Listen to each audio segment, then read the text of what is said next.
These are the stories of 10 of the greatest paintings in the world. I'm Andrew Marr. Art, not politics, is the great passion of my life. For me, it gets to the heart of what it is to be human. In galleries across the globe, there are great paintings, works made with almost supernatural skill, fierce passion, and extraordinary brain power. Now I want to tell stories behind some of the most iconic images in history, pictures like Leonardo's Mona Lisa, Van Gogh's Sunflowers, and Turner's Fighting Temeraire, paintings that represent the pinnacle of what people can do with paint and bristles. He created a brand new way of depicting the world. The colours would fizz and pop on the surface. It was like you could touch these people. It was like the portrait could speak to you. Behind every picture, there is a story. I'm going to peel back the layers to find out more about the lives of their creators and the worlds they came from. There was something about this middle-class Florentine housewife that intrigued him. Why are these the paintings we all know and love? How were they created? And what makes them the greatest paintings in the world?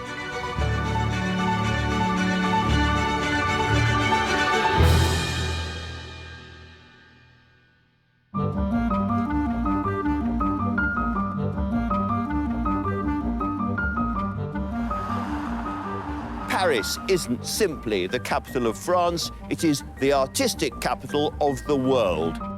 For centuries, this city has been a kind of buzzing hive of the West's cultural and artistic development, home to thriving communities of go-ahead artists and some of the world's most important artworks. Amidst the hustle of Paris, art is everywhere. Good art, not so good art. But there is one modestly sized gallery hiding something sensational.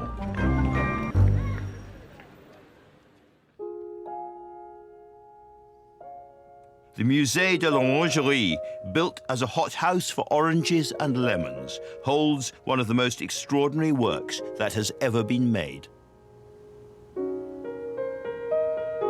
These rooms are the Sistine Chapel of Impressionism, and these are Claude Monet's Water Lilies. I've come here again and again, and I've been moved to tears almost every time. No artist had ever attempted to capture the rippling, heartbreaking evanescence of life like this, and no one has come close ever since. It's a 360-degree immersion into the glittering waterscape of a different and a better world. There are 8 of these huge, curved panels, and standing in this room, you are surrounded by them. It is an almost hallucinatory feeling. You have different moods and colors of the sky, wind scudding across the water, different times of the day. And it's very hard to know how close to stand to these pictures as well, because to really see any of them, you have to go to the far side of the room and look back from a long distance. And yet, to properly understand them, you almost need your nose rubbing up against the canvas so that you can see the blistered, scrumbled, erupting and falling effect of Monet's extraordinary paintwork, the fruit of many, many decades of arduous study. These were the last works Monet produced, working relentlessly for 12 years. With them, he created a vision of life that still speaks clearly over a century after his oil paint first dried. More than 1 million people come into these rooms for that sense of serenity, and they walk out feeling calm and serene and reassured about the world, which is exactly not the story of the origin of the pictures. Behind these giant canvases, there lies a story of personal tragedy, of a brutal war, and a tormented man with a final, insatiable obsession.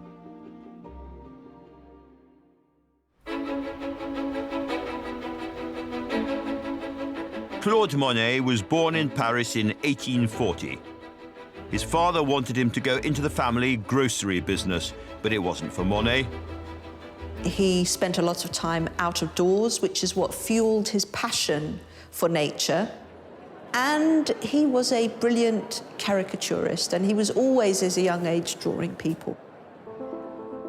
Monet was a rebel right from the start, a man destined to change French painting forever.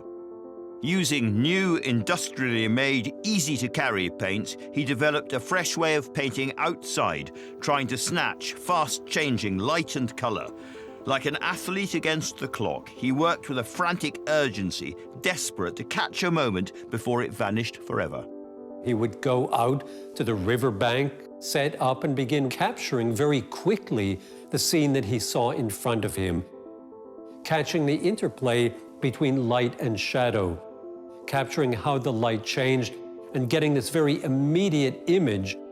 He was concerned with visual sensation, something that is almost an emotional response to a scene. But this style of painting ran counter to the art establishment around him. You see the type of painting that was in fashion, very grand, serious, that today we dismiss as bordering on the sentimental. Painters were still doing mythological scenes or doing scenes from the Bible or from French national history, Joan of Arc, for example. And there was an appeal for painters to paint modern life. Monet really was the one who maybe took it to the next level. In 1874, Monet and a like-minded group of hairy young radicals had their first exhibition to showcase this new artistic movement. Monet's contribution was a beautiful painting entitled Impression: Sunrise. It was a dawn scene of fishing boats in the harbor, and he did it very quickly, probably painted it in the course of a morning or even less than that. It does just give a suggestion of what's happening. The shadow of the boats on the water, so different from everything that had gone before. But unfortunately for Monet, who was struggling to provide for his young family, the reviews of the exhibition were utterly damning. Most people thought they were sketches made in preparation for something that was going to come after. There is shock, surprise, hostility. The critics said, do not go and see this work. It's the work of madmen. It's bad for your health. There was a health warning. One also said they are impressionists in that they do not reproduce a landscape, but convey the impression it makes. That is what gives birth to the name Impressionism. It wasn't a name that they chose themselves. It was a name that a critic gave them. And yet in these early works, with their immediacy, their freshness, you can see the stirrings of what was to come. His art might hover over the calm tranquility of nature, an art of gardens, rivers and meadows, but as Monet fought to make it, he was an increasingly tormented figure. He would physically attack his canvas. He would take a penknife and slash it. He would stamp up and down on his canvases. He would put his foot through it. And he would also set fire to them. People would arrive and witness a kind of bonfire of the canvases as all of the work that he'd been doing for the past day or two went up in smoke. To develop, Monet would need to get closer to the source of his inspiration, to look ever deeper, to stare ever harder. Although Monet's career was forged here, in the heart of Paris, his own heart was always somewhere else. And in 1883, in middle age, he decided to make a momentous move, which would change the paintings he made for the rest of his life. And it would mark the beginning of an obsession that would lead him to the creation of his monumental water lilies.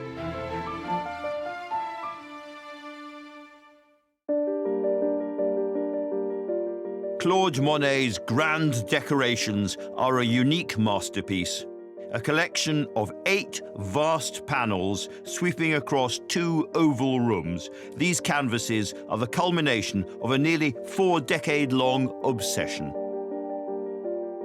Water lilies, which in French are called nymphias or nymphs, have become as associated with Monet as, for instance, sunflowers with Van Gogh.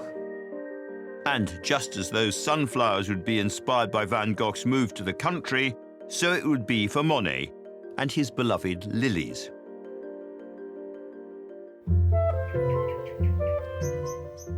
In 1883, Monet arrived in the small village of Giverny and fell in love with a pink farmhouse, whose woodwork he painted a bright green. This would become a home for him and his growing family for the rest of his life. Plunging into its large, overgrown garden, he could shape nature to feed his art. At Giverny, it's hard to spot where the gardening ends and oil painting starts. The only time he found he was happy was when he was surrounded by nature and colour. He planted everything very consciously and created a kind of canvas, a living canvas that he could paint. And alongside his studio and his work, this would become a busy family home. Monet lived here with his two children, Michel and Jean, and, after the death of his first wife, his new love, Alice Ochdet, and her 6 children. His great-grandson, Philippe Piguet, remembers visiting the house as a young boy. Nous venions souvent ici, tantôt pour venir chercher des œufs, du poulailler, tantôt pour aller pêcher avec mon frère au bassin. Ou bien alors il y avait un autre jeu qui nous plaisait beaucoup, c'était de jouer dans le grand atelier des nymphéas. On s'amusait comme des fous, on était gamins. The house and gardens that would become Monet's inspiration, his refuge, have remained today exactly as they were when he lived here. Nous sommes ici dans la salle à manger de Claude Monet. C'est une salle à manger que je connais bien. Petit, j'ai mangé à cette table. C'est là où se tenaient les repas familiaux, une famille assez nombreuse, puisque Monet s'est installé ici à Giverny avec ses 2 enfants et avec Alice Ochdet et ses 6 enfants. It was the beginning of an extraordinarily productive decade. Monet's obsession with nature led to the creation of some of the most famous impressionist paintings ever produced. From the coast of Normandy to the boulevards of Paris, from cathedrals to cornfields, Monet chose images which spoke to the French people. His painting broke boundaries all the time and was often revolutionary, but above all, he was intensely patriotic. And the world quite quickly caught up with his vision. The artist who'd once been so readily dismissed began to find himself highly in demand. After the late 1880s, certainly through the 1890s, for the rest of his life, he was really #1. He was extremely popular with the critics, with the public. He was described as having the greatest eye in the history of art, this marvelous gift of the gods. And so it's not just that his prices are very high. He was the most famous painter in the world. Monet's career flourished. So did his finances. By the 1890s, he had 8 gardeners, and in 1893, he embarked on the project that would come to define him for the rest of his life. His water lily pond. He had water siphoned off from the river into his garden pond, and this Japanese bridge over it. He planted irises and tulips, forget-me-nots, roses and wisteria, but it was the water lilies that would win his heart. Finally, he had the perfect subject for his obsession with light, movement and colour. Il se lève tôt le matin, très tôt. Il prend un bon petit déjeuner et il est au travail dès 8 heures du matin jusqu'à midi. À midi, c'est le déjeuner. On se retrouve en famille, on prend le café, et puis ensuite, à 14 heures, il retourne à l'atelier travailler. Et il revient vers 18 heures, mais il se couche très tôt. Parce que, comme on le dit, qu'est-ce que vous voulez que je fasse une fois que le soleil est couché? In a letter, Monet wrote, "All at once I had the revelation how wonderful my pond was, and I reached for my palette, and I've hardly had any other subject since that moment." This was his passion project. Over the next 2 decades, he created around 250 canvases of the same pond, unaware that they'd become the inspiration for his great masterpiece to come. I've always been fascinated by this extraordinary and evolving body of work. Monet painted his water lily pond in every season, every time of the day, every kind of weather. He was obsessed by trying to paint what, strictly speaking, can't be painted. Movement. He was trying to capture the unstoppable shifts of light and colour on the surface of the water, what you might call the flicker of the real. Monet's brushwork changed with almost every piece, ranging from bold dashes and confident flourishes to gentle, fluid strokes. At times, he used a palette knife, building up layers to create the illusion of vegetation. 250 paintings of the same thing. Everyone is completely different. And you know, it's not just the time of day or the weather that makes them different, it's the mood as well. So there are kind of dreamy, languorous moments, saturated in light violets and purples. And then there are other paintings which are almost hallucinogenic, as if he was on some kind of drugs. The colours are so strange and so intense and so bright, you think, what was going on there? Nothing has ever looked like that. And there are others, again, where there's just a joyous, gentle, youthful, kind of exuberant, almost adolescent sense of colour. Bright blues, bright whites and reds, just something that makes you feel happy. For more than 20 years, Monet had lived a quiet but intensely productive life, hidden away from prying eyes, making paintings of his pond, his garden, and his family. But then in 1911, this quiet seclusion was brutally ended. In 1910, Elise was diagnosed with leukemia, and she died in May of 1911. Monet understandably was devastated. Elise truly was the love of his life. And in his letters to his friends, he would say, "I am annihilated. The painter in me is dead, and all that remains is the inconsolable husband." Cette photo est une photo qui représente Alice Monet. Elle est datée de 1910, 1 an avant la mort. C'est une photo que ses enfants lui ont donnée pour qu'il ait un souvenir de sa femme. She'd looked after him, she'd been his housekeeper, she'd been his beloved wife. Real love affair, and he just gave up. More bad news followed. When he finally turned back to painting, he had to accept he could barely see. His vision had started to become extremely blurred. This, for an artist, was devastating. And he really felt that this was now going to mark the end of his career. Monet had developed a cataract in his right eye. The old painter's misfortunes were piling up, and in 1914 he was dealt the cruelest blow of all. His beloved son, Jean, who was just 46, died. When his son passed away, he took it very badly. It broke him. He was completely despondent and despairing, probably at his lowest. He became so depressed that he stopped painting. He couldn't pick up a paintbrush. And so at the age of 73, after having bestrode the art world for decades at this point, Monet was downing tools. To him, paint and colour was life, and he was too depressed to go into the studio and paint.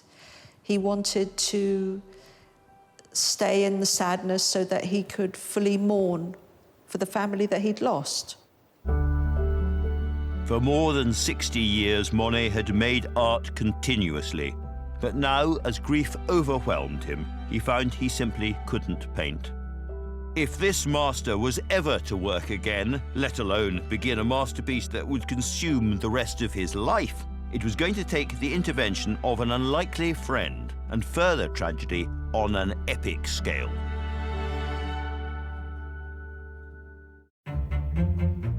In 1914, the world's most famous artist, Claude Monet, essentially stopped painting.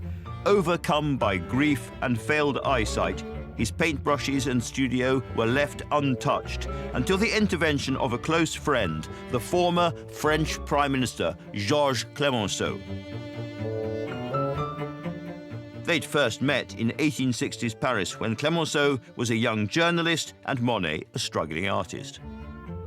The friendship between Monet and Clemenceau survived and thrived despite the fact, maybe because of the fact, that they were opposites in so many ways. If Clemenceau was the fearsome tiger, Monet was what Clemenceau called the hedgehog. And he always needed someone like Clemenceau or like his wife Elise, someone who could support him. Clemenceau would come to see Monet and chat to him, to lift him up and try and convince him not to be so depressed and to start painting that would cheer him up. And then between them, they discussed this idea that Monet had already had, but between them, the idea became bigger and more grand. And that project was to radically expand his obsession with the pond and the water lilies. This is something that Monet had gone back and forth with throughout his life. He's been painting the water lily ponds for years and years and years. And Clemenceau said, these are really rather good. And that was all that Monet seemed to need at that point. This would be more than a painting, it would be an experience in virtual reality. Le plus important dans ce projet, c'est le concept d'avoir pensé une œuvre à 360 degrés, donc une œuvre dans laquelle le visiteur est invité à être totalement immergé. It would evoke the experience of standing on the edge of his pond, Giverny. This would be on a scale Monet had never attempted before. Each canvas would be 6 by 14 feet, and he planned to paint a whole family of them. This was huge, this project. First of all, he had to paint the canvases in the garden because he didn't have a studio that was large enough. They were put on wheels so he could move them around and see what they looked like together.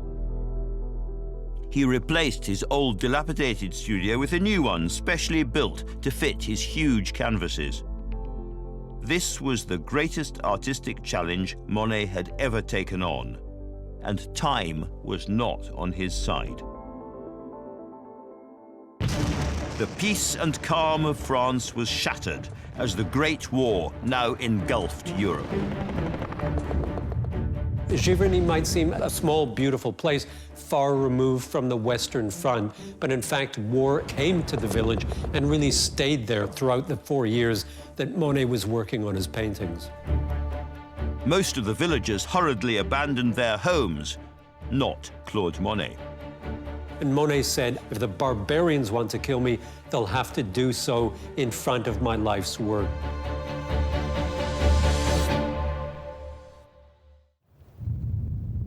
He could hear the fighting, he could hear the bombs and the shooting. Within the first few months, so many young soldiers were killed. The war was personal to him. Giverny was only 50 kilometers away from the front line, and his stepson and his son were both fighting.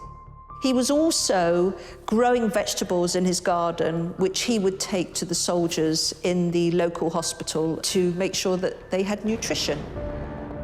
With the war in such close proximity, Monet's methods became dramatic, almost frantic.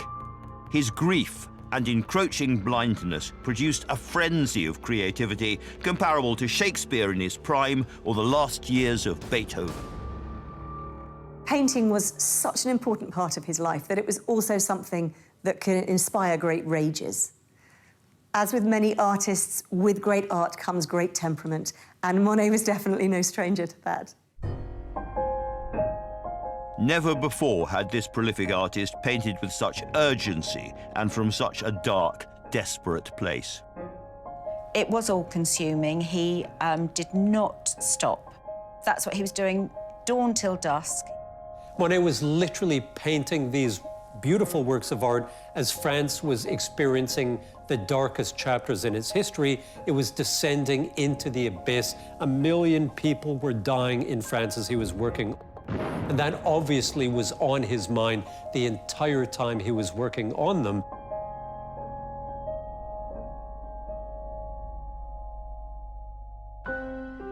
But he still felt the same way about his water lilies as he had when he first planted them. "These landscapes of water and reflection have become an obsession for me," he'd written to a friend. "It is beyond my strength as an old man, and yet I want to render what I feel."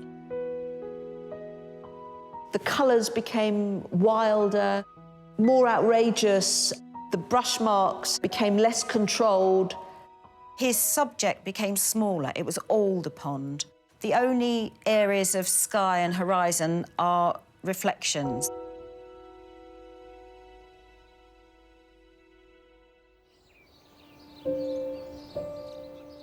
Finally, at 11 o'clock on the 11th of November 1918, the pounding of the guns ceased. After 4 long years and millions dead, the war was over. And the following day, the 12th, Monet decided that once his grand water lilies were finished, he would donate them to the French people. If you travel in France, you will find every small village has a monument to the First World War. It was a searing, traumatic national experience. Monet, too, felt this tragedy and wanted to make this gesture to contribute something that would perhaps help avert war again and at the same time commemorate the sacrifice of a whole generation. To an old political ally, now France's ferocious wartime Prime Minister, Georges Clemenceau, he wrote, "It's not much, but it's the only way I have of taking part in the victory."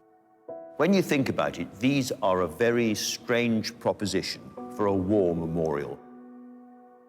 Most countries get great granite columns or stone arches or heroic soldiers done in bronze. And France, what does France get from Monet? France gets some reflections and aquatic plants. But what Monet, in his wisdom, realized was that grief-stricken, harried, anxious people needed a contemplative, even a philosophical experience. These colossal canvases were meant to speak to the spirit of a nation ripped apart by the most brutal conflict the world had yet seen. But rather than hand them over at the moment they might be needed most, Monet couldn't quite let them go. Monet never felt that he'd finished his paintings, these grandes décorations that he called them. He always felt he needed to do more. He needed to add a bit of paint here, a leaf there, a petal here. Monet was a perfectionist, and I don't think he was ever happy with any of his paintings. I think he always felt they could be better. One of the wonderful quotes he has is when he wrote to Clemenceau and said, "When I am dead, I shall find their imperfections more bearable." While alive, he could never accept them, and he could never accept that this was everything that he could do. 8 years after the end of the war, on the 5th of December 1926, Monet died, aged 86. For his last moments, Clemenceau, the radical, patriotic politician who'd become his closest friend, was at his side. And on the day he was buried, a mist descended over Giverny. As one journalist said, Normandy became a Monet painting, almost as if the elements themselves were paying tribute to the artist who had captured them so beautifully for the rest of the world to see.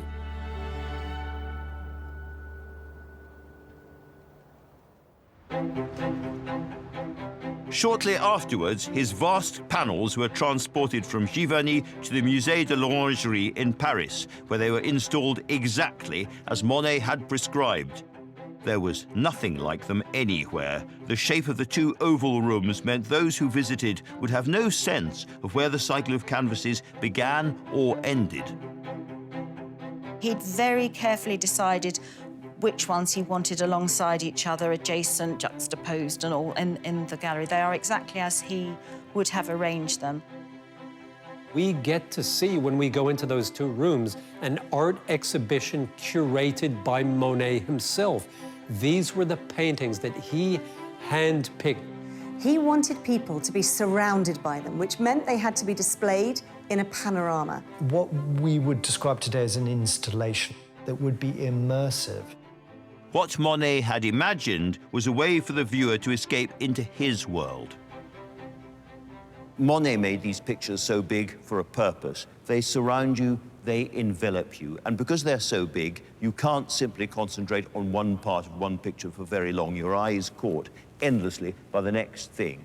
And as you let yourself be surrounded and enveloped by these pictures, you get a sense of timelessness, of endlessness. But as you get lost in the cycle of life, it's almost as if a pattern begins to emerge. After a while, you realize that what's happening as one bit of one picture fades into another bit of another picture, as one color bleeds into another color, every color is changing and morphing and rippling around you, and you realize after a while that these are perhaps the world's only really successful paintings of time moving.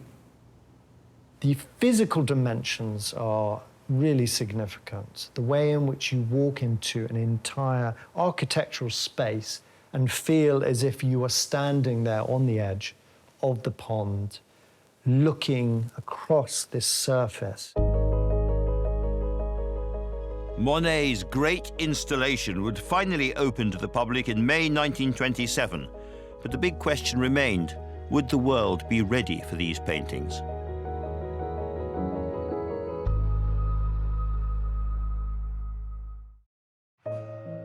Claude Monet's grand decorations, the culmination of a lifetime's work and his gesture to the French people after the First World War, were finally ready to be unveiled to the world after his death.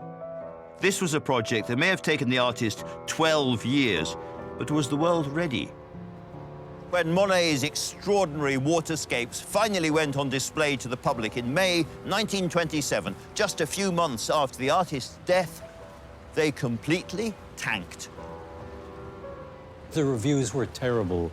They said that he had left behind nature, which he had painted so convincingly for much of his career, and begun painting internal impressions instead. They were really criticised. Oh, scathing criticism. The critics said that he hadn't moved on from Impressionism. They really saw this as the work of someone who had lost his way artistically and maybe even lost his way emotionally or mentally. Monet's godson wrote that Monet died twice, once in Giverny in 1926 and then a second time with the opening of the Orangerie. Just as the world hadn't been ready for Monet's first exhibition 50 years earlier, so the same thing happened now. People did not come. Clemenceau was devastated. In June 1928, he observed there wasn't a soul there. As Monet's vast canvases began to gather dust, their tailor-made gallery was taken over for other needs. The space that was built for them was covered with false walls to show other artworks by other artists and other exhibitions. There were medieval tapestries shown in front of them. When the ceiling leaked and water dripped on the paintings, nobody really cared. And they used the room almost like a centre for other activities, dog shows even. That was humiliating enough. But in August 1944, towards the end of the Second World War, the Orangerie was bombed and Monet's canvases were damaged.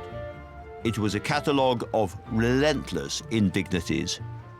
With shrapnel from Allied shells buried in the canvases, Monet's grand decorations, the work on which he had driven himself to exhaustion for the last 12 years of his life, were now effectively forgotten. As a final insult to Monet's work, in 1966, the Orangerie acquired a new collection of art. and one of the new gallery spaces was built directly over the room of the water lilies, cutting off these paintings so brimming with life from all daylight with a solid concrete ceiling. And that's how they remained for 3 decades. So, how were these extraordinary paintings rediscovered to the point where they became the most famous water lily images in the world?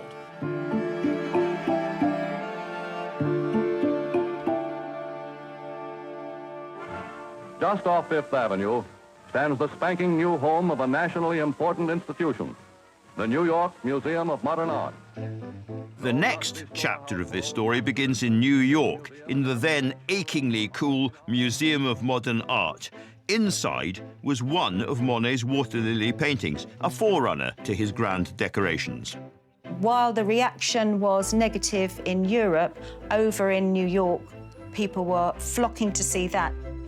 And it was becoming a magnet for a new wave of American artists, the abstract expressionists. They painted big, and they wanted to see the vast canvases that the smaller water lily paintings had inspired.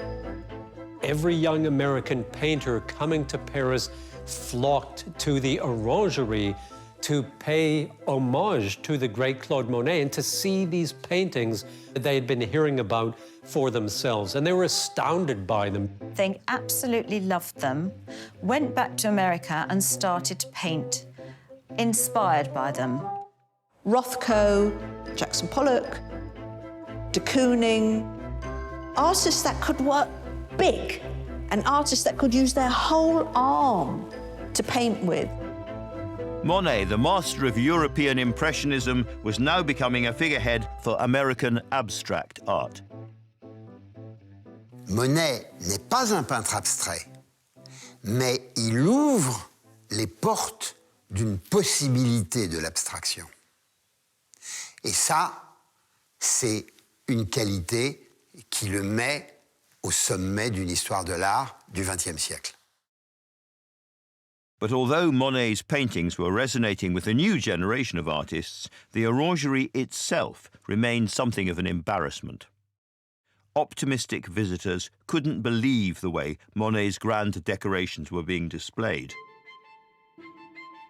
In 1996, it was finally decreed that the gallery would undergo a $36 million renovation to become a more fitting host to its rediscovered treasure.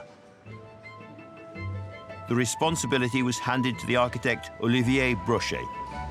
Quand nous sommes arrivés la première fois à l'Orangerie, on avait l'impression de descendre à la cave pour aller voir les nymphéas. Brochet came up with a radical strategy to light Monet's masterpieces in a way the artist had always dreamed of.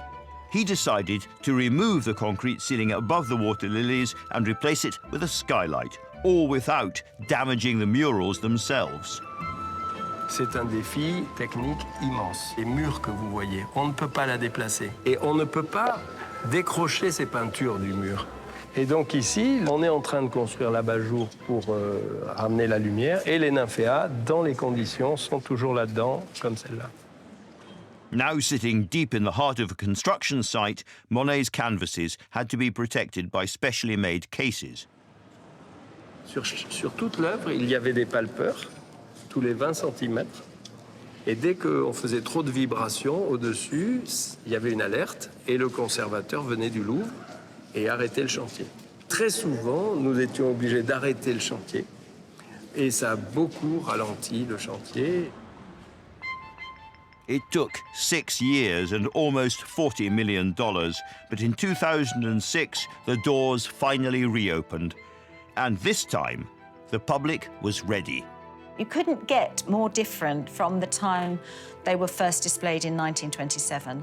People celebrated, media news went round the world, everyone was queuing to see them. The paintings were utterly transformed. That space was transformed, and you could finally see the paintings as Monet wanted us to be able to see them, in a kind of natural light, in a beautiful kind of luminescence, which was the sort of light that he strove to paint throughout the course of his entire lifetime.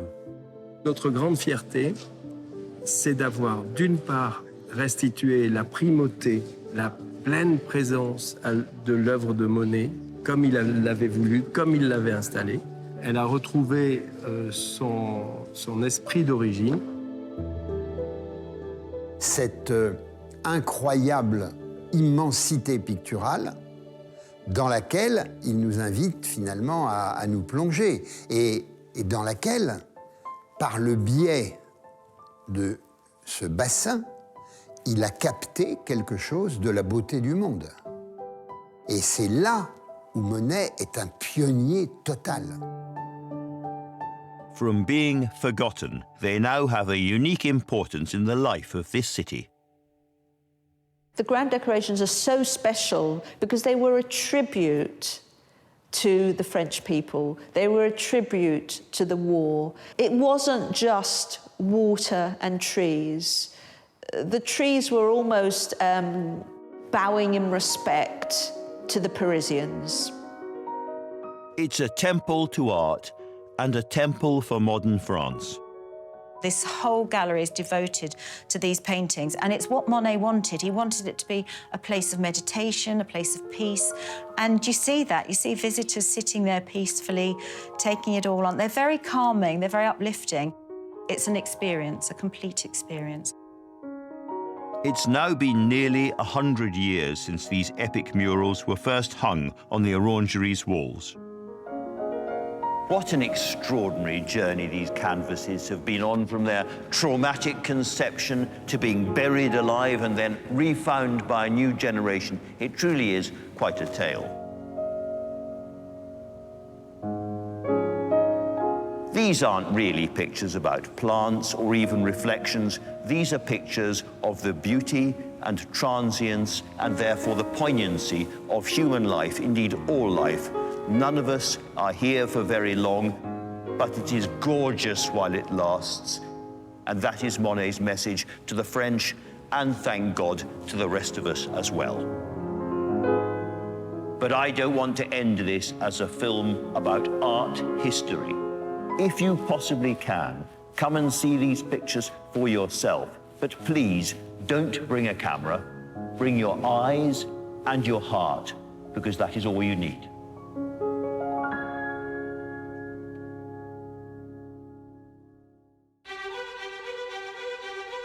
Next time, the quintessentially English landscape.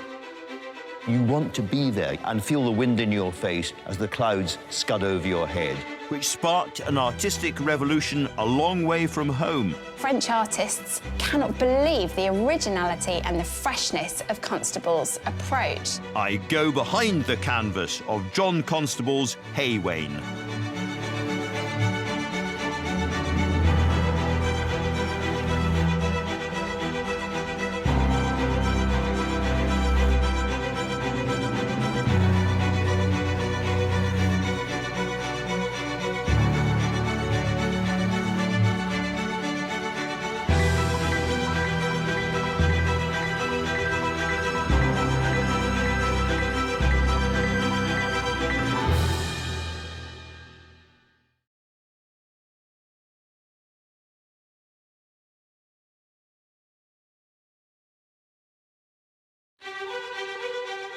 These are the stories of 10 of the greatest paintings in the world.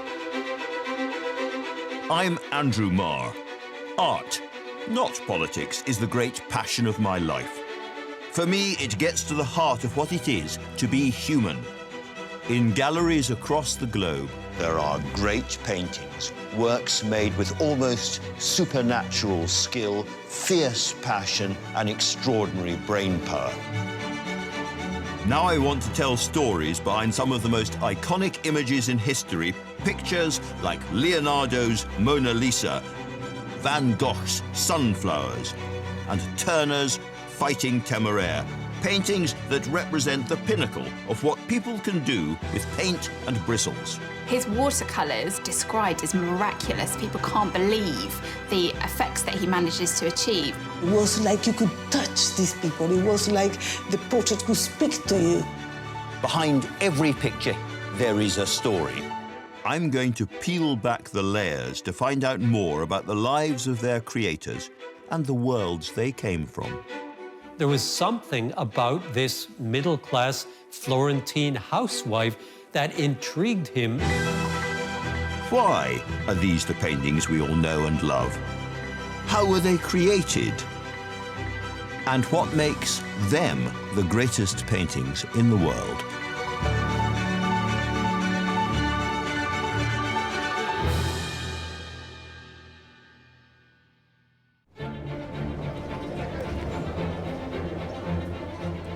The Louvre, the biggest and the most famous art gallery in the world. It's a colossal museum covering an area larger than 10 football pitches, holding an extraordinary collection of around 5,000 paintings and nearly 500,000 objects.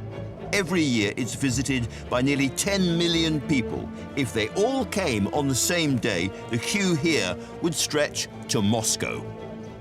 But although these buildings are stuffed with tip-top masterpieces, 8 out of 10 people queuing are here to see just one thing. The Louvre's most famous portrait, probably the world's most famous portrait, the Mona Lisa. It's an iconic work of art, once valued at $650 million, but truly, it's priceless. Well, here we are at last, just the two of us, Andrew and Mona. And that is a fantastic privilege, because most of the time, Mona Lisa is facing an endless, snaking queue of admirers shuffling forward for their 15 seconds in front of her, mobile phone in hand, before they have to leave again. What can be seen or selfied is a plainly dressed, enigmatic young woman apparently sitting in front of a mountainous view, all of it demanding close inspection. But I can't get too close, of course, because Mona Lisa is protected by an enormously tough glass box. She is better protected than any celebrity or modern president, and quite right too. She has her own temperature inside there to keep the painting as perfectly as it can be kept after all this time. Now, in a better ordered world, there are other Leonardos which I think deserve to be just as famous. There is a fabulous drawing in the National Gallery in London, for instance, of the Virgin and a child with St. Anne, which is endlessly mysterious and haunting and utterly, utterly ravishing. Then there's another portrait, Lady with an Ermine, which is brighter coloured and much more instantly grabby than this one. And yet it is her smile, her gaze, which has held the entire world mesmerised for decades. So what is it about this picture which has won hearts all over the world? Because in the end, it's just a portrait. A young woman twists her head towards us, peering out of a smoky landscape through cracks and darkened varnish. And that's about it. And yet, she is magnetic. In the flesh, she is captivating. So what's her secret? Or rather, what was Leonardo da Vinci's secret? Well, to unfold the tale of this painting and the astonishing man who created it, we must swap the centre of Western art in the 21st century for the most humming, fashionable and culturally swaggering city of the 15th, the birthplace of the biggest artistic revolution the West has ever seen, Renaissance Florence. A visitor to Florence in 1459 said Florence is paradise on earth. It was a very prosperous city, but it was also a city with intellectual and cultural life. People enthused about how the Florentines had created a new golden age through painting, through music, through architecture. And so Florence was really a kind of crucible of a new kind of modern life or a new approach to culture. Whether you were an artist or whether you were a scholar, whether you were interested in the sciences, it was all happening at the same time. It was like the center of the universe. Renaissance simply means rebirth, a return to the glory days of ancient Greece and Rome. Multi-talented and brilliant minds were drawn here like bees to a flower garden. But in a city of 70,000 people, there was one person who really represents what we now mean by the term Renaissance man.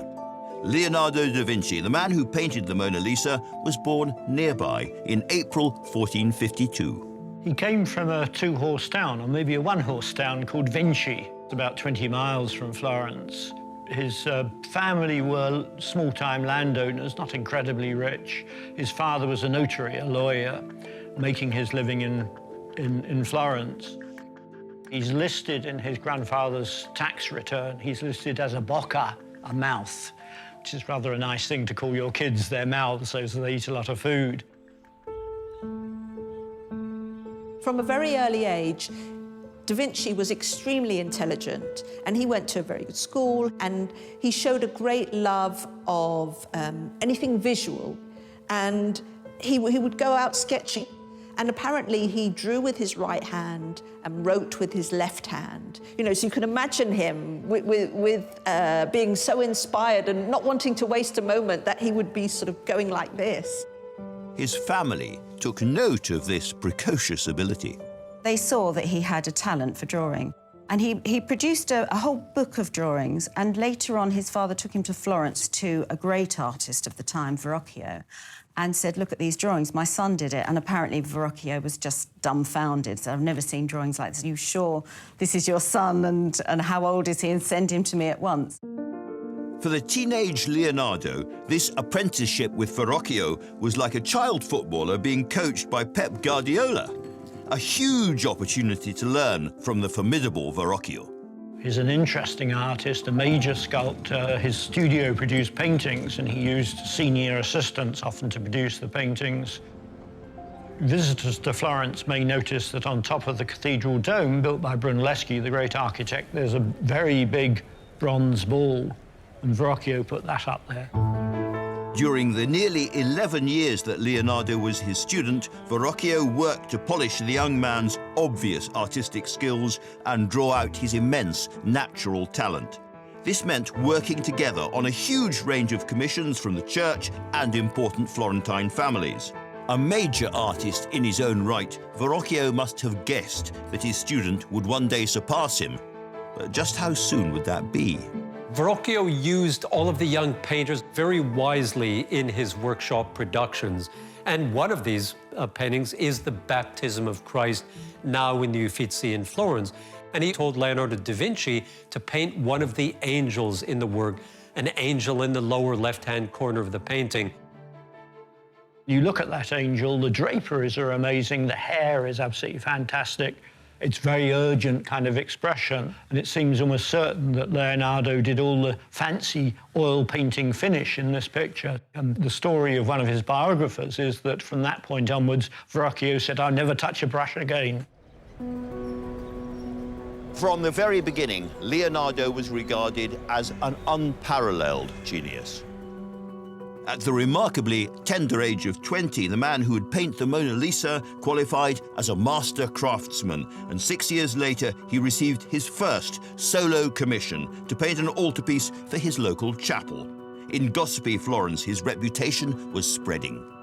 But this wasn't down to hard graft or even innate skill. When we talk of genius, in Leonardo's case, that meant a hungry appetite for all kinds of knowledge, mathematics, poetry, engineering, hydraulics, optics, measurements of all kinds. And it was his frankly gruesome experiments in anatomy that provide one of the clues to his painting of the Mona Lisa.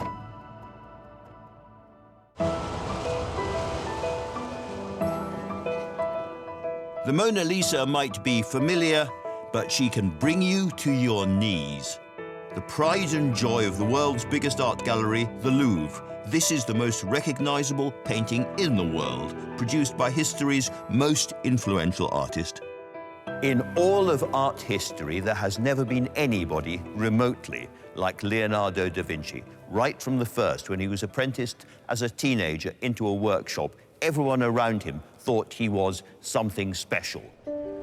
His services were in hot demand from bishops, rival rulers, and the new rich. For the first 30 years of his career, Leonardo moved restlessly through the major cities of northern Italy, most notably Florence, Venice, and Milan, traveling wherever commissions and his curiosity took him. He had such a short attention span that nowadays they would have said he had ADHD, which fits really because he was always looking for a new inspiration. This was an artist who really didn't think or paint like any of his contemporaries. Every time he learned something new, he applied it immediately to his latest work. Leonardo was restlessly experimental, and one of the things that he very quickly became interested in was oil paint, which was a new technology, and he began experimenting with it. You could create highlights, you could create luster, you could create transparency, you could do veils, you could do atmosphere in the landscape. So he was a great pioneer of oil painting and, in fact, pushed the technique further than anyone had done to that point. Using this newly developed skill with oil paints, Leonardo created a whole series of works. In 1482, he made Adoration of the Magi. In 1483, The Virgin on the Rocks, and in 1494, he was commissioned by the Duke of Milan to paint The Last Supper for the convent of Santa Maria delle Grazie. What makes this so revolutionary is not the paint he used, but Da Vinci's first brilliant use of perspective, making a two-dimensional image look three-dimensional. In the history of art, his use of perspective was a radical jump, a different way of thinking that would shape also how he approached the Mona Lisa. Leonardo was extremely ambitious as a young painter, and one of the things he was very interested in was the application of geometry and mathematics to painting, specifically to create perspective. And so he worked at making his works look more realistic than any painters had done before by creating a kind of three-dimensional image on the two-dimensional plane. Leonardo's interpretation of the evening before Christ was betrayed by one of his disciples was a monumental undertaking for an ambitious young artist. His experiments with paint mean it hasn't aged well, but his use of perspective made him famous. The status as an artist in the Renaissance period changed very sharply. Artists acquired pretensions, they acquired a theory of perspective and proportions, and they then claimed to be a liberal art, that is to say, one of the higher intellectual arts. And this raises the profile of artists and gives them a kind of prominence that they did not have in previous decades or centuries. And what we have then happening is artists become like rock stars. This was a time that propelled the artist to great stature and celebrity status. If we would have had I'm a Celebrity, they would have been there. It's a time when artists were seen as sort of like mini gods. You know, they had a God-given talent. Leonardo was a household name elsewhere in Italy, but he'd been away from Florence for 30 years. So when he returned to his hometown in 1500, he needed to establish a reputation here. But first, Leonardo needed somewhere to base himself. Maria Wellington Gattan is a doctor of Renaissance studies. We're here at the Santissima Annunziata Square with the church sanctuary of Santissima Annunziata behind us. This is thought to be the place where Leonardo first was housed when he came to Florence in 1500. Leonardo's father was a notary for the friars. One could easily imagine that with his connections that he helped Leonardo arrange this housing, because of course Leonardo hadn't been in Florence for the past couple of decades. When Leonardo came to Florence, he came without commissions. So he was looking for work. He certainly would have been interested in painting portraits of the Florentine upper and middle classes. With a host of potential clients, Leonardo would begin work on the portrait that would define his entire career. But the mystery, for many centuries, was who exactly it was that he'd painted. The commission for the Mona Lisa has various stories, and each of them are fascinating. I suppose the most fashionable in the last sort of 20 years of the daft ideas is that this is Leonardo's pupil, Salai, this rascally but rather handsome pupil with curly hair, that it's a portrait of Salai in drag. Some people said she was his mother. Some people said she was the Virgin Mary or the Duchess of Milan. Some people say it's a self-portrait of him whilst he's dealing with his homosexual tendencies, and at that time being a homosexual was against the law. it seems that this extraordinary picture must have an extraordinary explanation, but in fact this extraordinary picture has a sober explanation. And the sober answer to the mystery is found in where Leonardo was living and in his father's business relationships. Also connected with the Santissima Annunziata is Francesco del Giocondo. He was a silk merchant in Florence, and we know that he and Leonardo's father knew each other and that they had had business dealings with each other. And so one could very easily imagine Leonardo's father suggesting perhaps that Francesco commission a portrait of his wife, Lisa, from Leonardo.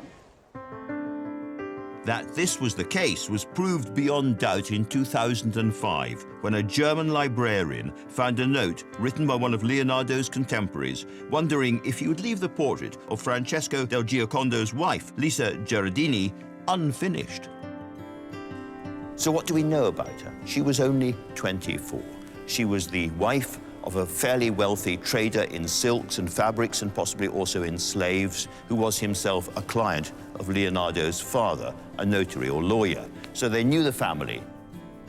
It's said that Leonardo used acrobats and musicians and clowns to keep Mona smiling, because it's difficult when you're painting somebody to avoid their face becoming rather frozen with concentration. But if you look closely at her smile, I don't think it's an amused smile particularly. I think it's a sardonic, knowing smile. This is somebody who is staring at us just as hard as we are all staring at her. Perhaps she'd guessed just how long it would take Leonardo to finish his painting of her. After starting in 1503, he never stopped working on this modestly sized rectangle. His magpie mind was far too restless. He was what I would call a helicopter painter. He hovered endlessly over works of art. He said, art is never finished, only abandoned. You really had to prize a work of art out of his hands. He was always on the go, always looking for different things. Shall I invent this? Shall I paint that? And that would have been part of his restlessness and also part of his inquiring mind and also his needing and his desire to think outside of the box.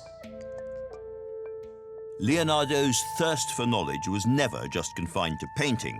He made himself expert in chemistry, botany, mathematics, engineering, music, astronomy, and map-making. But it was another of his obsessions, knowing how things worked, that's the key to the enigma of the Mona Lisa. Leonardo was one of history's greatest anatomical illustrators, and probably the best, in fact. That was how you would make your reputation in art, by creating very realistic-looking figures that had tremendous anatomical accuracy. And so Leonardo embraced that innovation in painting, and like so many things that he did, took it to the next level. And in fact, he said that anatomy is for a painter what grammar is for a writer. This is the structure on which you build. The study of anatomy is as old as medicine itself. It was revered in ancient Greece. But in Leonardo's Italy, it seemed new and vaguely sinister. Artists were just starting to see the value of knowing how the human body works by observing the dissection of corpses.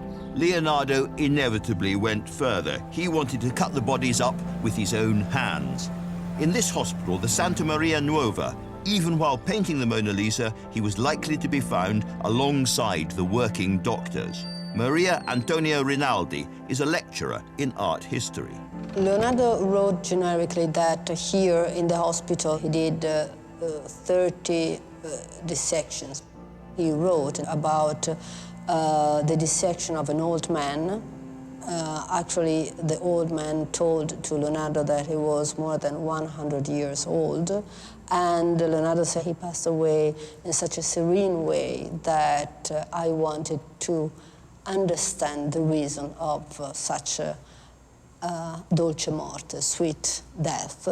But Leonardo was also interested in trying to understand how the man functioned. The man as a machine, to understand the movement, but then also to understand really how the human being functions. Leonardo thought that only by knowing exactly what was under Lisa's skin could he begin to capture her essence in paint. He wanted to see how the muscles were connected to the sinews, to the cartilage, to the bones. He would not see the dissection as influencing art or art as influencing dissection. He saw them as the same thing in a way. It's a much deeper aspiration for understanding the body than most artists. This wasn't CSI Florence taking place in a spotlessly hygienic pathologist's lab. To create the Mona Lisa, Leonardo needed to withstand an assault on all the senses. Leonardo talked about the difficulties in dissecting the body, and he talked about how fast the body decomposed. There are no preservatives, and this is really gory. You start with the intestines and the abdomen because it decays very quickly. You go to the chest and the brain decays pretty quickly, and the muscles you can leave for a bit later, and the skeleton even later than that. So, yeah, Leonardo writes passionately saying, you know, you've got to have great patience and so on, but you've also got to put up with the sheer unpleasantness of it. It was a gooey unpleasantness that Leonardo was happy to endure in pursuit of understanding and perfecting his portrait. He talks about how awful it is to spend the night with these dead men who've been flayed of their skins. And so there are these horrible specters peering out at Leonardo, we have to imagine. But clearly, he was committed to this kind of anatomical study. He saw painting as remaking nature. So to remake nature, you had to understand nature, not just what something looks like on the surface, but you had to understand what was going on inside. His curiosity, his appetite of understanding, learning, with such an attention to the detail that his anatomical studies are quite perfect. Leonardo made reams of notes and drawings about his discoveries, obsessed by the inner workings of the human body.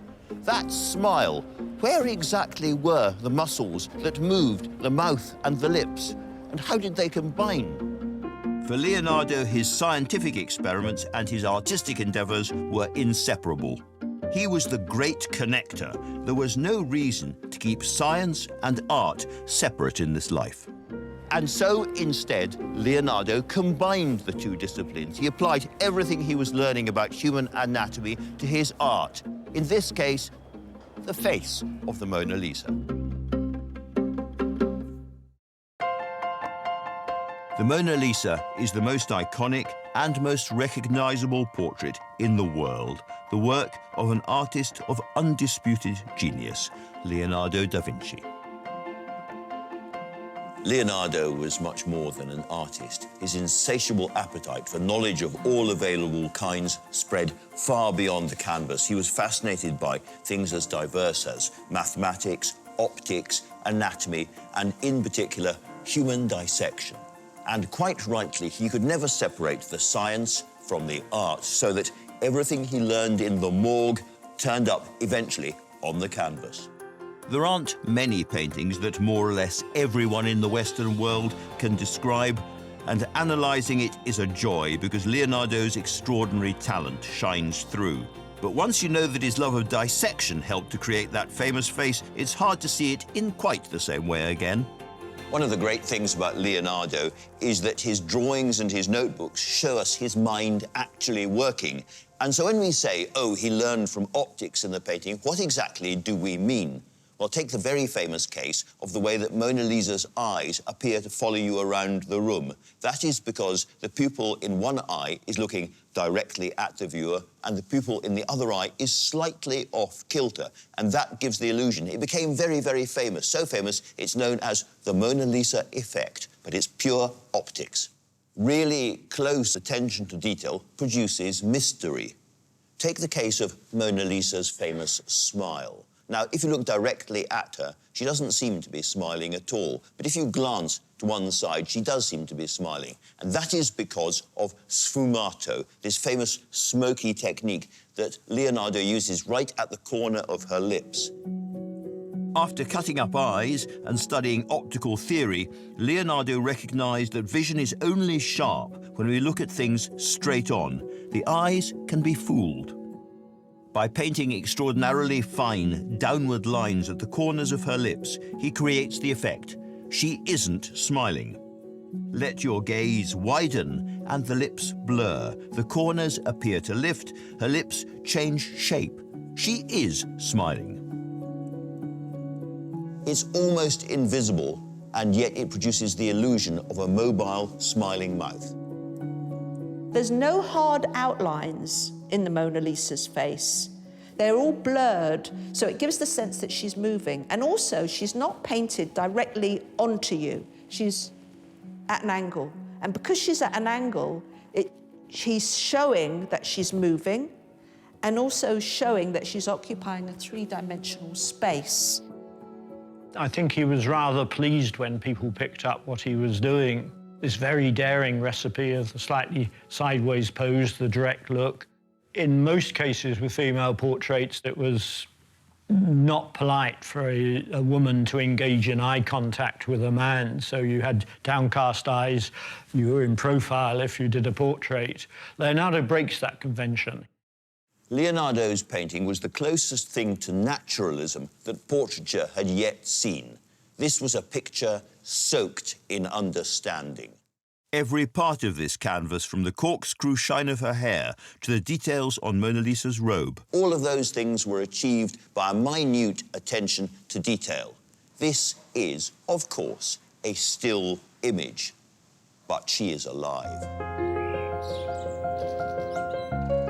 After spending more than 4 years toiling on this masterpiece, constantly reworking it, changing and tweaking wherever he saw fit, technically, Leonardo was finished, but he would not let it go. It was very typical of Da Vinci not to finish a work of art. He never felt that he'd made it good enough. He always felt there was more to do, just change this bit and that bit. A lot of artists have this problem, especially if you're a perfectionist, as he was. The family who commissioned the Mona Lisa never got the painting, but they never paid the money either. As Leonardo kept it with him, few people ever had the chance to see the Mona Lisa, certainly until it went on display in the 19th century. But a small number of Leonardo's contemporaries did get to see her up close and personal, and the impact on them was seismic. Immediately, the Mona Lisa influenced the way that artists were working at the time. The artist who probably had the most profound reaction to Leonardo was young Raphael. Raphael painted these two aristocrats, Angelo and Maddalena Doni, and she is absolutely in the pose of Mona Lisa, but doesn't smile. He clearly had seen the Mona Lisa and could not have painted Maddalena without having seen this work of art. And likewise, his Lady with the Unicorn is almost a complete copy of the Mona Lisa.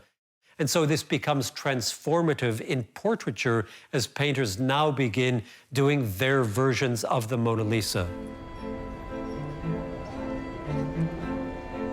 It may have changed the history of portraiture, but Leonardo was failing to leave his masterpiece alone. Over the next decade, he continued to tweak and finesse it.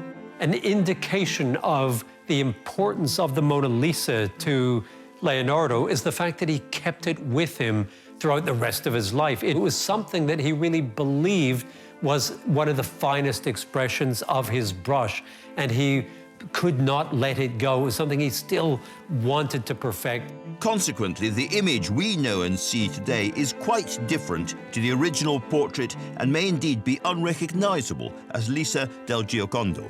It's clear from the technical analysis we can now see a lot of the underdrawing. She started off with an orthodox Tuscan dress, and it gradually matured into something which was very decorative with the twisted shawl and so on. And she's put in front of this very remarkable landscape. So it's clear that the portrait becomes what I call a universal picture. Leonardo is pouring knowledge into it about light, about anatomy, about psychology, about geology. Now, nobody much was interested in Lisa del Giocondo outside the family. So it ceases to become a mugshot and becomes something much more universal. In 1517, with the Mona Lisa nearly always at hand, the 65-year-old Leonardo became an eminent figure in the King of France's court. He went to work for Francis I. Now, for Francis was trying to buy into the Italian Renaissance. It was the latest thing, and he got the top striker, as it were. Leonardo was expected to do things, but he was a kind of ornament of the court. He had a huge salary, big salary, much bigger than even most courtiers and most civil servants would have had. But Leonardo would only serve the king for 2 short years. He died in Amboise, in the Loire Valley, in 1519. It's said that he passed away in the arms of the king himself, who was devastated by his death. Leonardo da Vinci was one of the greatest painters in Europe at this point, and so his death was widely mourned. And we can say, yes, he finished not many paintings, but he finished the world's most famous painting, the world's second most famous painting, the Last Supper, and the world's most famous drawing, the man in the square and the circle, based upon the writings of the Roman architect Vitruvius. And when people say to me he didn't finish much, I said, well, he finished these 3 most famous things, and that's not bad. When Leonardo died, the Mona Lisa was bought by the French royal family, and for the next 278 years was moved around among their numerous palaces. It was only ever seen by France's rulers and their most valued courtiers. Finally, in 1797, Leonardo's painting made its way here to the Louvre, where it was displayed with the rest of the former royal collection. And for 114 years, that's where it stayed. To most of its visitors, it was just one more portrait hanging in a crowded gallery. Its place in the world's cultural landscape was frankly about as big as the space it took up on the wall of the Louvre. That is, until the 21st of August 1911, when the painting simply disappeared.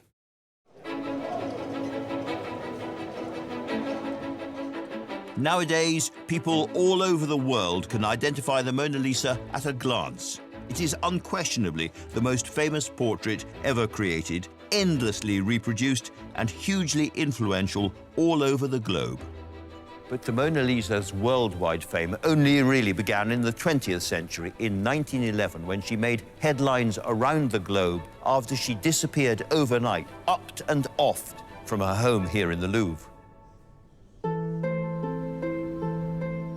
It's a hard-to-believe tale, and it begins on the evening of the 21st of August. With no security measures but locked doors, the Louvre's 400 rooms were guarded by just a handful of men, and none of them saw Leonardo's masterpiece vanish into thin air. No one noticed for 28 hours that the Mona Lisa was not on the wall. Paintings were often being removed to be photographed, so that's what staff assumed was happening to the Mona Lisa. When they discovered it was missing, of course it became enormous news. Journalists couldn't get enough of the story. Karine Friedberger, a specialist in the history of art, is at the French National Library. This newspaper is called Le Petit Parisien, and the title says this famous painting by Leonardo da Vinci, La Joconde, Mona Lisa, has disappeared from the Louvre Museum. How? Since when? We don't know. We only have the frame left. And then it takes us through the shock of the personnel in the Louvre Museum, finding this empty space and wondering who could have had access. Now, for the first time, anyone who bought a newspaper knew about the Mona Lisa. The Louvre was closed for 9 days, and when it reopened, something rather extraordinary happened. The public reaction was just astonishing. People would queue for hours and hours to go into the Louvre, but they couldn't see the Mona Lisa because it had been stolen, but they just wanted to see the wall space where the Mona Lisa was once hanging. More people came to see the missing Mona Lisa than actually had been coming to see the Mona Lisa herself in the years before that. They left offerings by it and notes. People wept when they saw that it wasn't there. It became a bit hysterical. No one was arrested and charged, and there were no clues to follow. The Paris police force's reputation plummeted. But, by contrast, her disappearance turbocharged the Mona Lisa's fame. One of the things that happened in the aftermath of the theft is that the Paris police put the Mona Lisa's image, thousands of them, on every street corner in the city. And it gave an incredibly wide exposure to the painting. This very quickly became a worldwide story. And it so happens that the postcard sellers outside the Louvre made quite a lot of money selling those postcards to visitors who were coming to see the Mona Lisa in the Louvre, and since it wasn't there, they were actually buying the postcards. And while no end of reproductions were being made, the enigmatic original remained lost. 2 years passed and hope for her return was fading. Then, out of the blue, in 1913, a letter found its way to the Uffizi Gallery in Florence, signed Leonardo, and offering to sell the Mona Lisa. The Uffizi's director agreed to meet Leonardo, and in a sting operation, the police swooped and arrested him. The seller's real name was Vincenzo Perugia. Perugia, an Italian worker who was working at the time in the Louvre, hated the fact that the French had one of Italy's greatest paintings, and it was his prime desire to return it back to Italy. So he went in one night after work, dressed as a workman, and while nobody was about, he took it off the wall and he took it home. His argument was that he was an Italian patriot and he was returning this painting to the land of its birth because of the fact that he said Napoleon had stolen it from the Italians, which of course did not happen. It traveled to France in the baggage of Leonardo da Vinci himself. Perugia pleaded guilty to theft, and he served 8 months in prison. With the thief imprisoned and the now world-famous Mona Lisa on her way home, all of Paris was jubilant. Once it was found and it was brought back, there was like a huge city party, huge carnival. It's been said that in bars across Paris, can-can girls performed dressed as the Mona Lisa. People dusted their faces with yellow paint, people shaved their eyebrows and made their hairline bigger to look like the Mona Lisa. Back in the Louvre, the Mona Lisa's place in the history of art had been secured forever.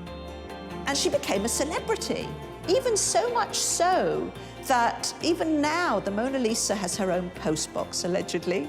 She gets mail. And that new global fame made the Mona Lisa into the Marilyn of the early 20th century. A new cultural icon had been born. Everyone wanted to see the small, famous painting in the flesh, and her travels on loan abroad were treated like a royal tour, prompting a semi-hysteria wherever she went. Now, as befits a lady more renowned than any queen, Mona Lisa leaves the Louvre under heavy guard for a trip to the United States.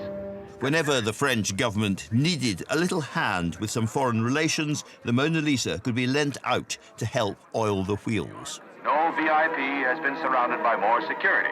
The Secret Service has been ordered to stand guard over the lady with the enigmatic smile 24 hours a day. While she was on display in New York, nearly 2 million people queued to get a 20-second or so glimpse of her. Similar numbers flocked to see her wherever she went in the world before officially retiring, exhausted, to the Louvre in 1974, where she's remained its biggest attraction ever since. Mona Lisa is the best-known image in the world. There really is no rival. I've seen her twice out of the frame, and it has a kind of living presence. It has a sort of breathing presence. This sounds very pretentious, but there's no other way to describe it. It's quite incredible that she remains up there, bigger than any other work of art. Nothing has usurped her. She's remained the greatest celebrity portrait that we know. That's the extraordinary draw of the Mona Lisa. She's a global phenomenon, seems to smile at everyone, wherever they are, all over the world. The Mona Lisa just does not belong to the Louvre and the French state or to Leonardo da Vinci. The Mona Lisa belongs to the world. This is part of the cultural heritage of all of us because it's such a wonderful work of art. The story of the Mona Lisa and Leonardo da Vinci, the genius who painted her, has blockbuster bestseller dimensions. The autopsy, the optics, the explosion of new thinking in Renaissance Italy, a gay artist's decade-long obsession with a 24-year-old girl, her journey across the Alps to France, the theft, the return, the global fame. It is all a great story, but frankly, it means nothing compared to this, the fact that the hairs on the back of your neck stand up in her presence, that gaze, that smile. Fundamentally, this is not a portrait of a particular person. This is a picture of humanity by one of art's great geniuses, clothed in beauty and brimming with inner mystery. It may be dark, it may be old, it may be quite small, and it may be over-familiar, but it is without doubt one of the world's great paintings.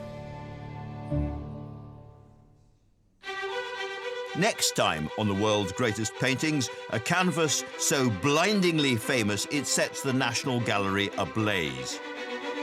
This is one of the brightest pictures you will ever see. This is a story of heroic optimism. Nobody had ever done anything quite that wild. Loneliness. His family, I think, started to realise the madness had begun. And heartbreak. He thought it was going to be a whole new beginning for him. And of course, it wasn't to be. Behind Vincent van Gogh's Sunflowers.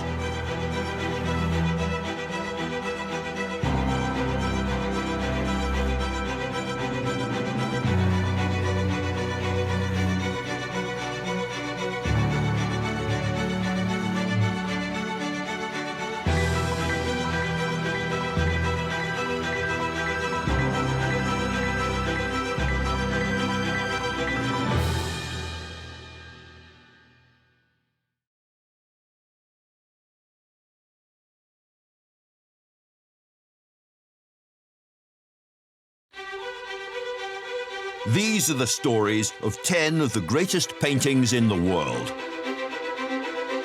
I'm Andrew Marr. Art, not politics, is the great passion of my life.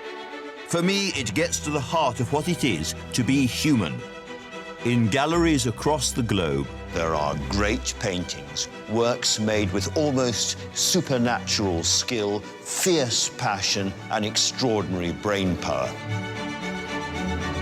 Now I want to tell stories behind some of the most iconic images in history, pictures like Leonardo's Mona Lisa, Van Gogh's Sunflowers, and Turner's Fighting Temeraire, paintings that represent the pinnacle of what people can do with paint and bristles. He created a brand new way of depicting the world. The colours would fizz and pop on the surface. It was like you could touch these people. It was like the portrait could speak to you. Behind every picture, there is a story. I'm going to peel back the layers to find out more about the lives of their creators and the worlds they came from. There was something about this middle-class Florentine housewife that intrigued him. Why are these the paintings we all know and love? How were they created? And what makes them the greatest paintings in the world?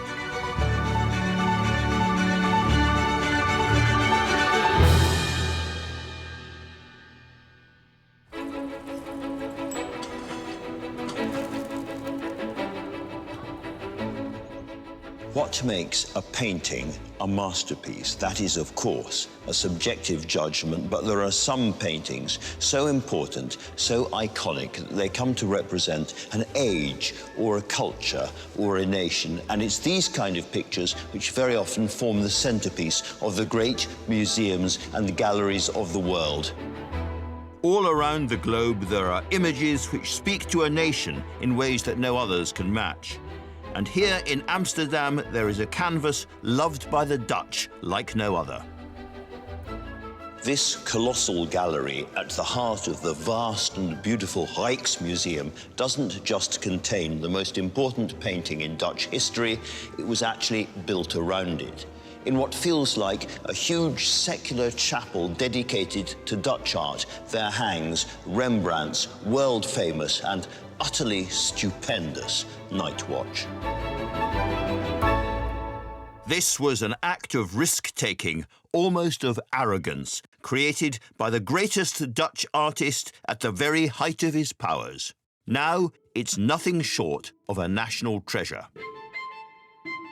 So what is it? It's a group portrait of a militia company, what you might call a platoon of Amsterdam's People's Army. There are 16 men visible in all. We know most of their names. Right at the centre, with that magnificent white ruff, is Frans Banning Kok, the commander of the militia, giving the order to advance. And beside him in the canary yellow is Willem van Ruttenberg, his lieutenant. All around the picture, there are different things going on. There's a dog barking, there's a young girl staring into the distance, there's a man cleaning his musket. Somebody else, right in the centre, has fired his musket by mistake and nearly hit in somebody else's hat. Rembrandt's characters feel so alive, they could almost jump off the canvas. But if they did, they wouldn't get very far. Now, if you've been watching really carefully, you may have noticed there is a strange big glass box around it. Now, why is that? And the answer is, it is being restored, properly for the first time in more than 40 years. For your average masterpiece, any major restoration would be carried out as far away from the prying eyes of the public as possible. But the Night Watch isn't average, it's not allowed to skulk or to take time out. People care about this picture so much that they're prepared to watch it being restored. If they're not prepared literally to watch paint dry, then they're prepared to watch varnish dry, which you must admit is kind of unusual. So what is it about this collection of rather chaotic, strutting, striding, would-be unprofessional soldiers from another age in their impressive collection of strange hats and weird party clothes that gets so many people so emotional, so committed? It's a mystery that spans more than 300 years, takes in an artist's triumphant rise and tragic fall, and almost sees the Night Watch forgotten forever. This painting's story begins in a period of unrivaled creativity in Dutch art, made by new money and cutthroat competition. The Netherlands in the 17th century was a very, very particular environment because it had this growing, flourishing art market. You could buy a painting just for your weekly wage. And paintings were sold at markets, you know, alongside kitchenware, chickens. So these weren't just objects for the extremely wealthy, but anyone could own works of art. This was a world of unequaled artistic production. Make it new, make it fast, make it different, with groundbreaking changes in technique, perspective and subject. Born in July 1606, Rembrandt had arrived into the Dutch Golden Age. Rembrandt was born in the Dutch town of Leiden, which is about half an hour away from Amsterdam. And he was born in a pretty kind of bourgeois family. His father was a miller, big family, lots of children. They managed to afford to send him to the local Latin school, so he learnt languages, he learnt about religion. But there was really only one thing that interested the young Rembrandt. His itch, his instinct, his determination was to be an artist. And at 14, he began his apprenticeship.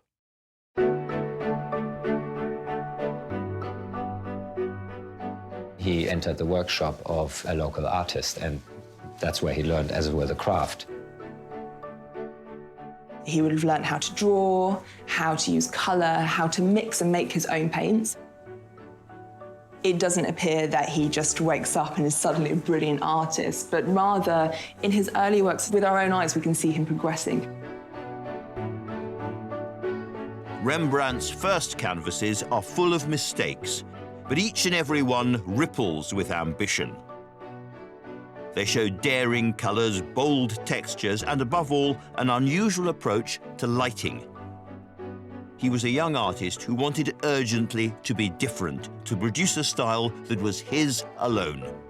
This was the formative period for the young Rembrandt, and much of the thinking and the skill you can see in The Night Watch goes back to the Leyden years, when he was working on the consistency of his paint and finding new ways to portray light in a more dynamic fashion. His early masterpiece from that period, Judas Returning the 30 Pieces of Silver, is spectacular because it is all about creating the drama of the scene and emphasizing the drama through very dramatic lighting. Also, when you look at his very early self-portraits, there is one where almost his entire face is in shadow. It was this painting, created when Rembrandt was in his early 20s, that put him on the map. No one had painted themselves in quite the same way before. This was one of the first of more than 80 self-portraits Rembrandt would create across his lifetime. And it brought the young painter to the attention of some of the most influential art brokers in the area. But soon, even his hometown wasn't big enough to contain Rembrandt's ambition.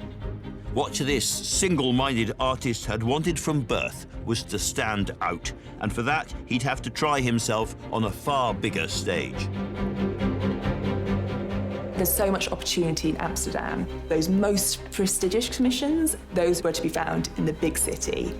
If you really wanted to get big-time clients, then you had to go to Amsterdam. That's where the riches really were. Rembrandt moved to a studio in Amsterdam in 1631. To put it simply, this aspiring young painter was following the money. During the Golden Age, Amsterdam was already overflowing with talented artists competing for fame and fortune. Joining them, Rembrandt was making a supremely bold move that would put him step by steady step on the road to the Night Watch.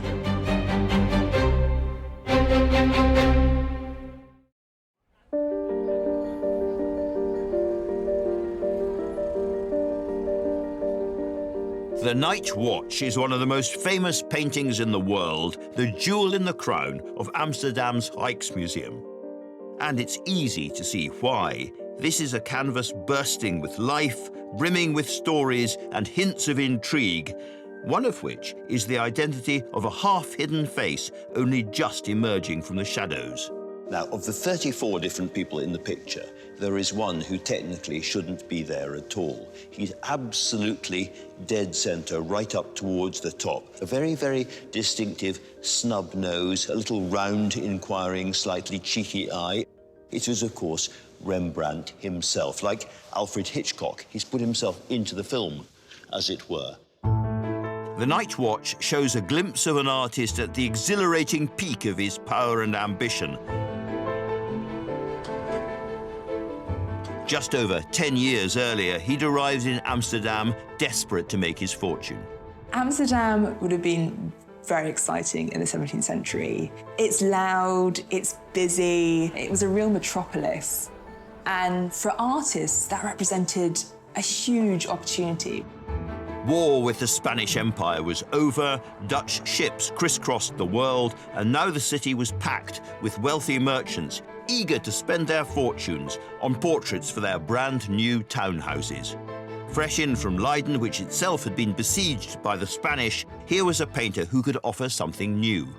Rembrandt kind of burst onto the scene and quite quickly got quite important commissions. He was one of the first artists to capture physical expressions across a face. He painted portraits as though he could penetrate the person and get their personality. He uses highlights so cleverly that you see that wet bit at the bottom of the eyelid, and the wrinkles around the eyes and so forth are so acutely observed. These are very impactful pieces. He breathes life into his sitters, and other artists are just not at that same level at that time. From his very first commission, it was clear that Rembrandt's work was different to everything else around him.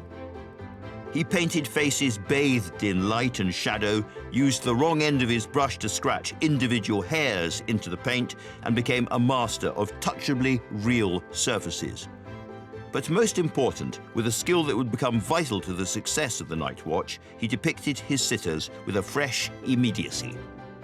There is a kind of ruddy, earthy realism about the faces. These are actual, living, breathing, sweating people that you could have met in the streets of Amsterdam, and there is no mistaking that at all. Suddenly, this provincial miller's boy was the most popular portraitist in the city. And yet, always hungry for the next advance, Rembrandt needed more. Private commissions were fine, but he really wanted to create work on a bigger scale. He wanted to be properly noticed. I think his first major success was the anatomy lesson of Nicholas Tulp. That was painted in 1632, and that was a very public commission. It was a way of marketing himself. And I think people would have seen that and thought, yes, that's the man who I want to paint my portrait too. Rembrandt's first multi-portrait painting was a taste of the Night Watch to come, and it reveals his swelling ego. For the first time, he simply signed himself Rembrandt, audaciously assuming the same one-name celebrity label as Leonardo, Michelangelo, or Raphael. He saw himself as the rising hero of the Amsterdam art scene. What Rembrandt wanted now was a lifestyle to match. In 1634, he married the love of his life, Saskia van Uylenburg, and the glamorous young couple threw themselves into enjoying Rembrandt's good fortune. They enjoyed life. They went out, they spent, they lived a very lavish lifestyle. Rembrandt was very confident. He was spending lots of money. He was quite flash. He was very pleased that he was earning this money and saw that this was not going to end, so he could just spend it as it came. He was living the high life. Fancy clothes, luxurious meals. Rembrandt, it seemed, could shell out for anything his heart desired, including this princely three-story townhouse in the most sought-after area of the city. Now a popular Amsterdam museum, Dr. Lidewij de Koekkoek is its director. Rembrandt bought this house in 1639, and by that time he was the most famous artist in Amsterdam, and he was very wealthy. It cost 13,000 guilders, which was a fortune in that time, and this was the most opulent and large house in the whole street. Rembrandt's spending, however, didn't stop here. Every time he finished painting, he'd pick up his wallet and head out shopping, filling his new house with curious purchases. This room is Rembrandt's art cabinet, Kunstkabinett in Dutch. And this is where he shows his ambition, he shows his extreme drive and his fascination for beautiful objects. He was something of a spenderholic, and his tastes were quite eclectic, so he buys things like armor, Venetian glass, seashells, stuffed animals and bits of coral. We don't know how much he spent. It must have been a fortune. And in his new mansion, there was one room that was more important than any other. Now, this was, of course, the largest room in the house. This is the grand studio. The light is fantastic. It's northern light, and it would have reflected beautifully into the studio. And of course, light, dark and light, chiaroscuro, very important in Rembrandt's work. The high creativity of the master painter needed to be matched with the basic haggling business of funding his lifestyle. To sell himself and win the big commissions, Rembrandt needed to look the part. This is the grand entrance hall. We call it the voorhuis, the front house. It would have been the grand entrance next to the street. And these were sort of the public areas where visitors were allowed in and where Rembrandt showed the opulence of his household, but also his success as a painter. And it would have been really set to impress. It would have helped close deals on paintings. It's most likely to have been here that in 1640, After almost a decade working in Amsterdam, Rembrandt was approached for his biggest commission yet, the Night Watch. So the Night Watch was commissioned by the Klaverniersdolen, which was the headquarters of the civic militia, and they commissioned it for their Great Hall. The civic militia were close-knit groups of citizen soldiers, a kind of dad's army standing by to protect their communities from Spanish attack. And the way their portraits were captured was a tradition unique to the 17th century. For years, they'd been painted by the most established artists of the day in a similar style, the men dressed up in their finest clothes, arranged in a simple line like a school photo or a bizarre bus queue. But in 1640, when the group from District 2 decided to commission their portrait, rather than go with a reliable regular, they turned to Amsterdam's edgy celebrity, even though Rembrandt had never tackled anything like this before. Carla Ohers is an expert in art history. They were vain men. They wanted the portraits to be done by a famous portrait painter. Rembrandt in those days was really like a superstar. So they were commissioning their group portrait with him because they wanted to have their portrait done by a famous artist.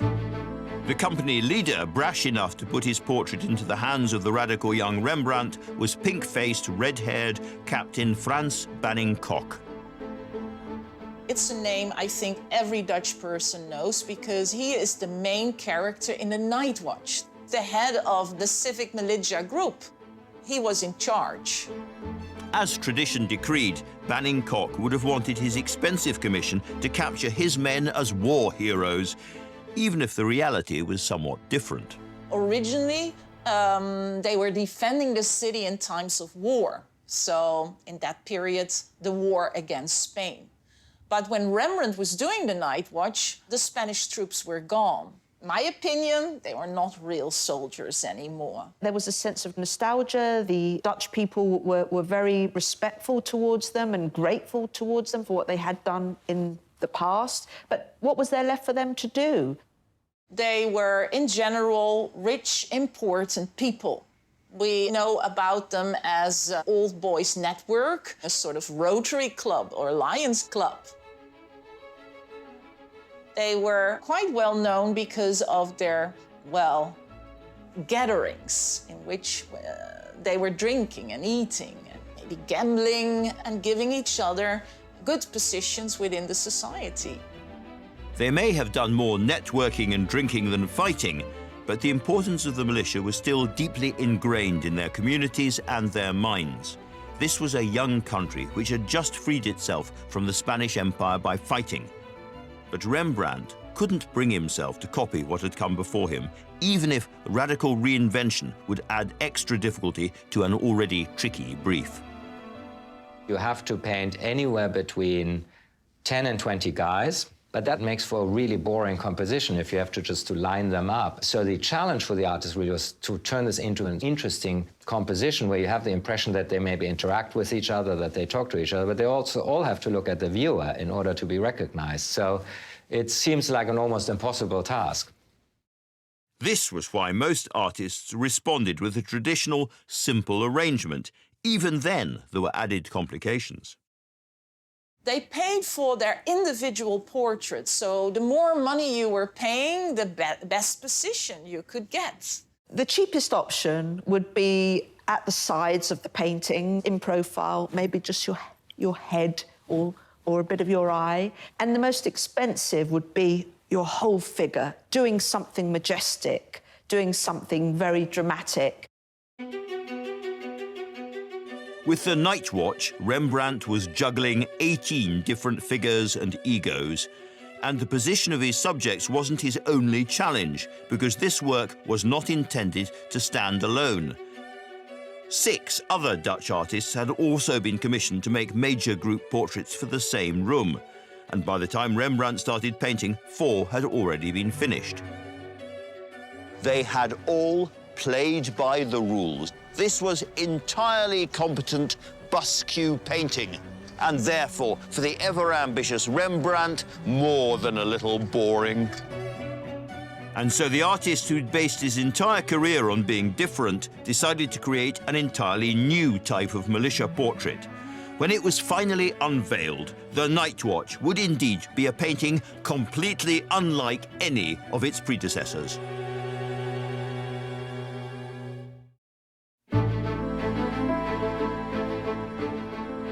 In 1640, Rembrandt began work on a painting that would come to define him, The Night Watch. This was the only civic militia portrait he would ever produce, but true to form, Rembrandt scrapped convention, instead taking the biggest risk of his career.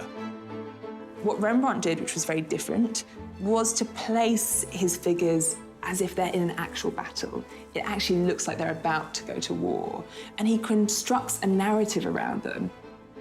He presents what is a portrait more like a history painting. That had never been done before and was completely game-changing. This was amazing. This was like watching a movie, and because the figures are life-size, you really feel as though you've got to get out the way because they're going to come towards you and you're in danger. You're in the way. He has created a very unusual and risky composition, throwing aside all the usual rules about lining people up so that he can achieve the illusion of this militia company literally marching out of the wall, off the canvas and towards the viewer. And to do that, he has made some very strange decisions about the lighting. Most other artists lit their civic guard portraits pretty simply, a bright overhead glare. But now Rembrandt tried something very different. Shadows shroud much of the canvas, and instead he picked out his main characters almost as if with spotlights. If you look just here, for example, you can see the light illuminating Koch's outstretched hand, casting a shadow which cuts across the Amsterdam coat of arms embroidered on his lieutenant's jacket. It's a bit like a theatre director or a film director's lighting, and that gives the picture a dynamism that Rembrandt can't have been sure when he started it would actually achieve. The whole painting is a performance, and Rembrandt has even provided his own soundtrack. A musket goes off behind the captain. There's the rat-a-tat-tat of a drum. A dog seems to bark. It's a cacophony of noise, action, and movement.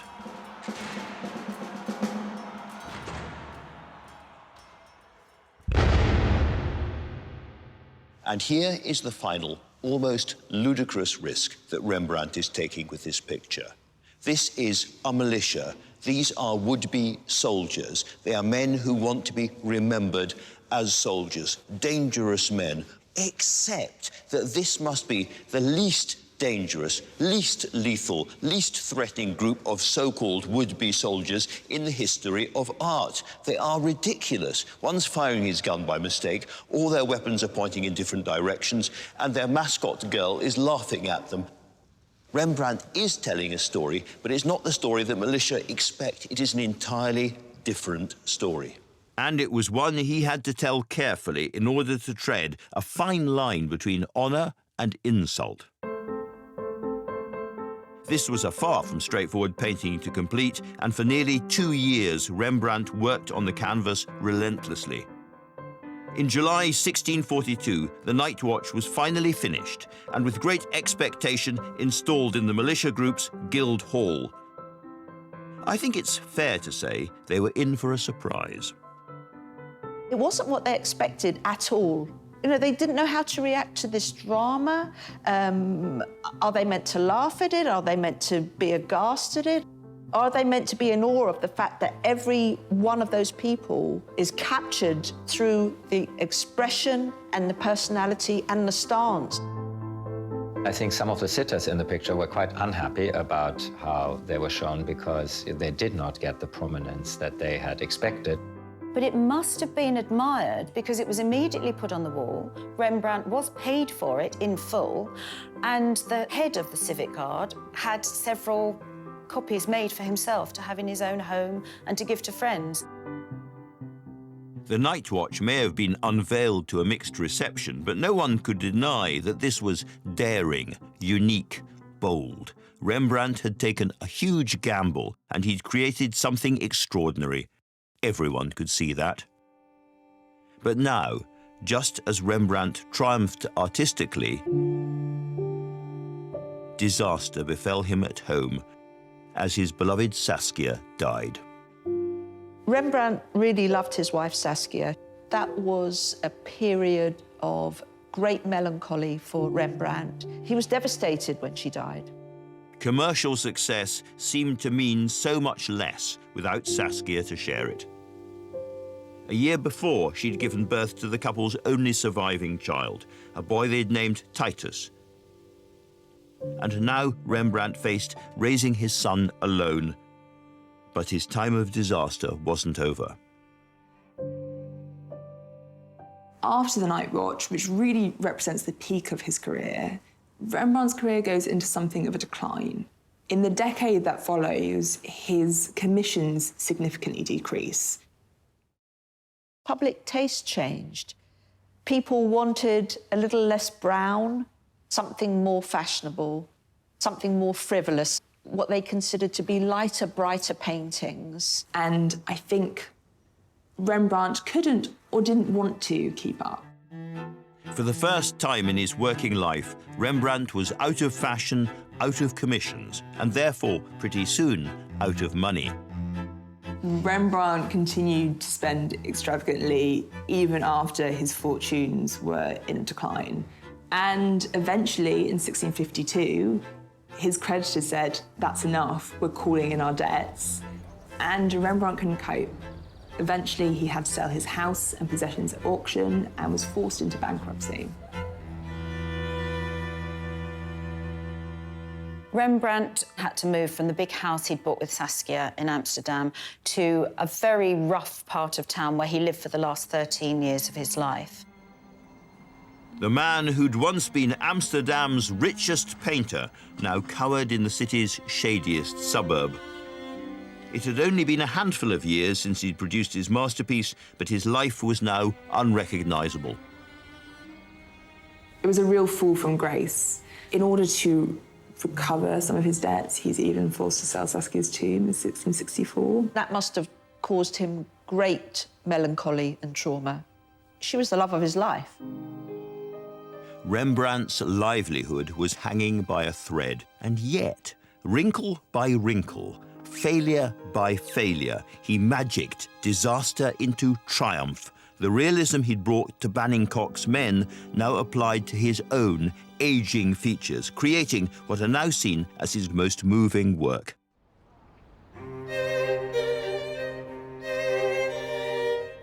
Even now, worse was still to come.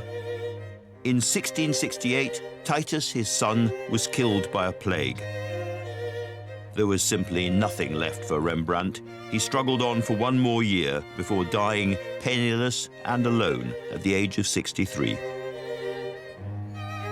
He was so forgotten by the town that had once loved him, there wasn't even an official notice of his death.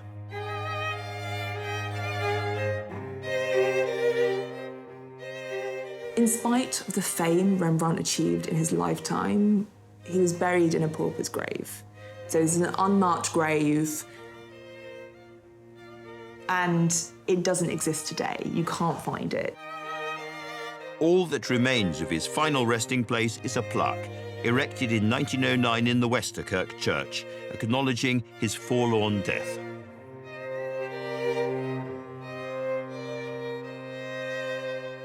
It's frankly very moving to be here, to reflect on Rembrandt's own life, all the hard work, the years and years of toil, the terrible disappointments, the struggles, the disasters, the bankruptcies, and towards the end of his life, that sense of a great dark cloud hanging over everything. What would he have thought had he been able to be here now and realised that his greatest and most complicated work is at the heart of Amsterdam, at the heart of the greatest Dutch museum, and in many ways at the heart of the Dutch people?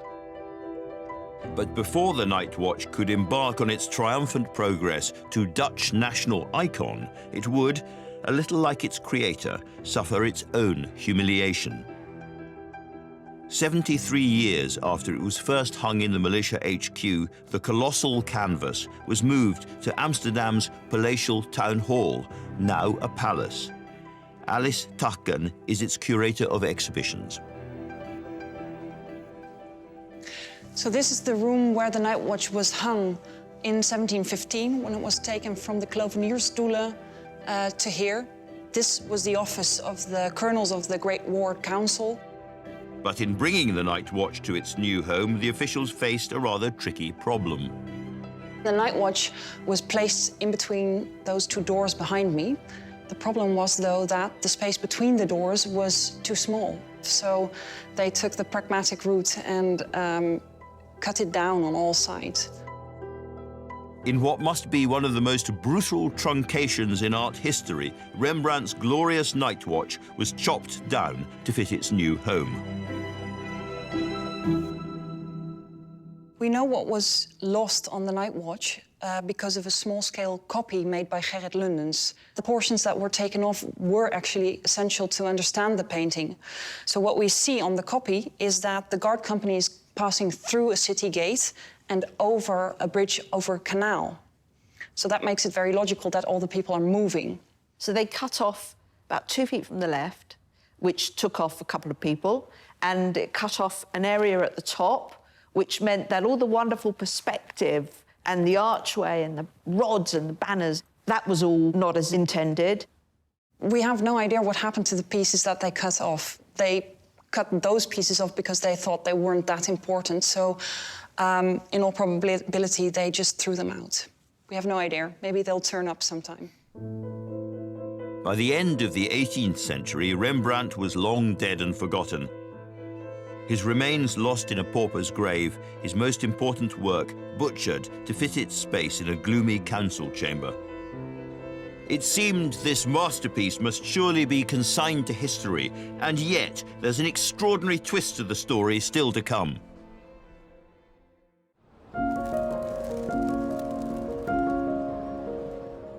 By the turn of the 19th century, Rembrandt's Night Watch, the work he'd been most proud of, the one he'd produced right at the peak of his extraordinary career, was hanging in an out-of-the-way council chamber, a fraction of its original size.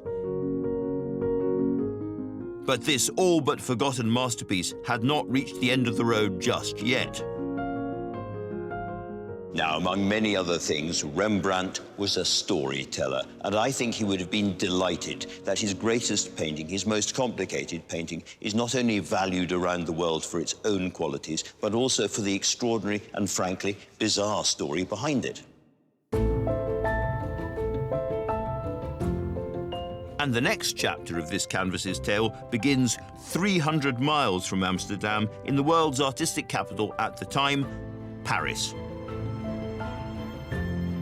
By the later 19th century, a new artistic movement was gripping the French, the Impressionists, a radical group of then young avant-garde artists painting real life as they saw it.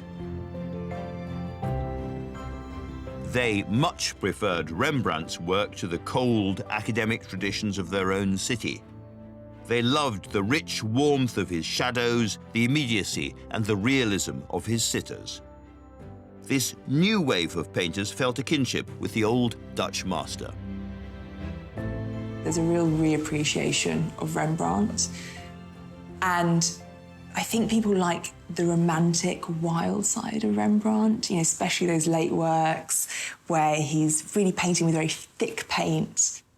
What was once out of fashion becomes more loved. Certainly his humanity in the pictures, his talent for getting through the surface to something deeper in the sitter, and his compositions, the lighting and so forth, has certainly impressed and influenced many artists. Van Gogh called him a magician, writing, "Rembrandt says things for which there are no words in any language." And as his status and influence soared around the world, the Dutch too began to notice. The prodigal son was, at long last, welcomed home. He was rediscovered, if you like, and then became a national icon as the archetype of Dutchness. He became the national hero. And as Rembrandt came back in vogue, so too did his most patriotic painting, a reminder of the days when the Dutch had fought an empire to found their citizens' republic. In 1885, Amsterdam's brand new Rijksmuseum prepared to open to the public. The Night Watch was top of the curator's priority list. And they had a much more radical solution than their 18th century counterparts about how to fit this enormous canvas to the wall. They decided to build it a whole new wing of its own. This gallery was specifically built for the Night Watch. You know, this kind of what resembles a church interior. It's a gallery of honor, and you walk in a ceremonial way up to the high point, which any normal church be the altar. At the end of the enfilade is then the great masterpiece, which is the Night Watch. Rembrandt's masterpiece was no longer just being displayed, it was being worshipped.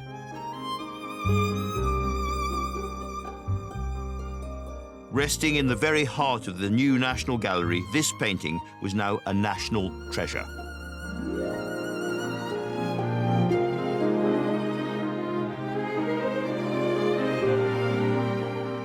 Rembrandt painted the Night Watch to raise pride in anyone who looks at it, civic pride, to be proud of your town, proud of your country.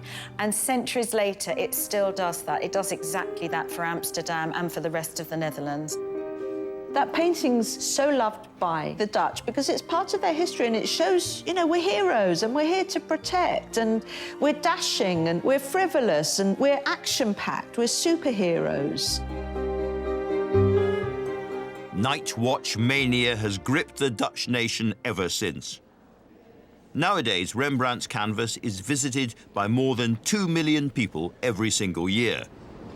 It's so loved that when the Rijksmuseum reopened after major refurbishment works in 2013, the painting was welcomed back on display with enormous fanfare. People go wild. The painting's paraded through the streets of Amsterdam. There's tremendous celebration. The Night Watch is transported in this huge wooden crate, and there's children there waving flags and people are throwing flowers, and it's almost like the World Cup final footballers have arrived home. And the extraordinary tributes to this beloved canvas haven't stopped there. To mark the museum's reopening, this group of actors in southern Holland brought the Night Watch to a shopping centre in a way that would surely have made Rembrandt chuckle.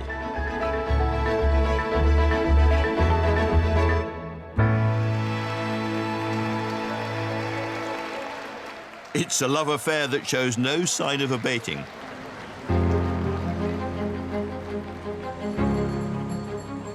It tells a story in a way that no other painting has ever done. It tells a fragment of history with action.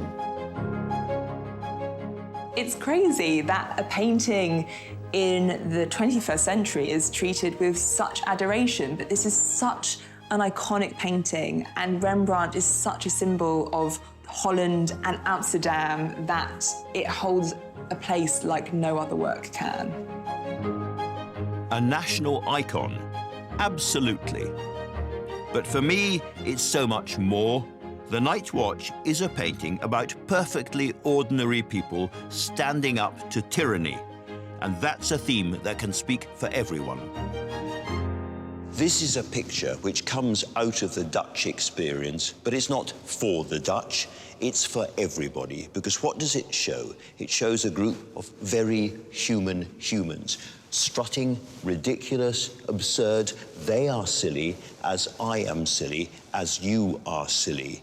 But they're coming together for a common purpose. They're all doing their own thing in this picture, but it shows the moment just before they do one single thing, marching out into the light together. This shows what happens when a free people come together for the common good. It is therefore the greatest Republican painting ever made, a great painting of democracy and ultimately of tolerance.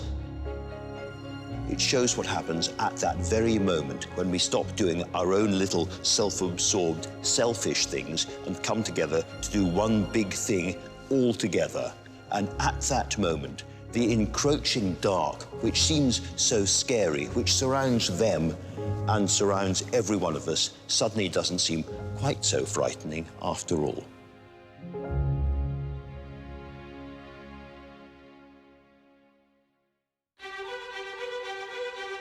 Next time, Tate Britain's most popular and most haunting canvas. This is not a pretty story. It's a young woman's suicide by drowning. A painting in which life mirrored art. The fact that Lizzie Siddal did suffer whilst posing did inject that extra sense of realism. And that even inspired a grave robbing. He claimed that her hair had grown so much it filled the whole coffin. The remarkable story of Millet's Ophelia.